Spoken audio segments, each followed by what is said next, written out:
देखते consider the following statement regarding economic stabilisation fund setup by government of India, क्योंकि balance of payment crisis आ सकती है अगर वॉर कंटिन्यू रहा तो, राइट।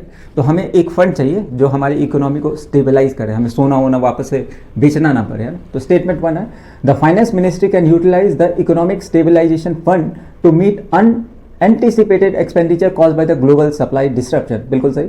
Statement 2 है, the economic stabilization fund provide the government with fiscal headroom without requiring immediate legislative approval for every emergency disbursement। हाँ, बार बार हम पार्लियामेंट के पास जाके वो है ना कंसोलिडेटेड फंड से हम पैसे तो नहीं निकालेंगे, कंटेंजेंसी और कंसोलिडेट ये सब फंड्स जो होते हैं उनको भी आप ध्यान रखिएगा। स्टेटमेंट 3 है, the expenditure from the economic stabilisation fund is design to be deficit neutral. हाँ, उसको हम एड ऑन कर सकते हैं ना, deficit neutral by managing it alongside with additional receipt. तीनों स्टेटमेंट सही है। विच ऑफ द, अच्छा आपसे पूछा which of the following is correct in respect to the above statement, तो तीनों स्टेटमेंट सही है, तो ऑप्शन है both statement 2 and 3 are correct and both of them explain statement 1। Okay, अब देखिए स्टेटमेंट 1 करेक्ट है, economic stabilisation fund ESF is the specialised fiscal mechanism introduced by the ministry of finance, याद रखिए ना, ministry of finance to help India navigate global headwinds. Okay, such as अभी जैसे oil shock, oil price है और supply chain disruption hormones. Okay, it act as a financial buffer against the volatile external factor.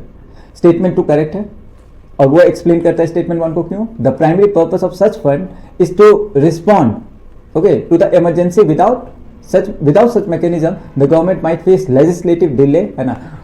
अब जब parliament में पास होगा उसके बाद हमें फंड मिले, उससे अच्छा तो ये है ना, एक फंड ही बना दिया। With quick action is needed to stabilise the economy during a crisis. Statement 3 is also correct and explain statement 1। Major concern with the emergency spending is the impact on the fiscal deficit. Okay, तो इतने सारे point आप याद रखोगे।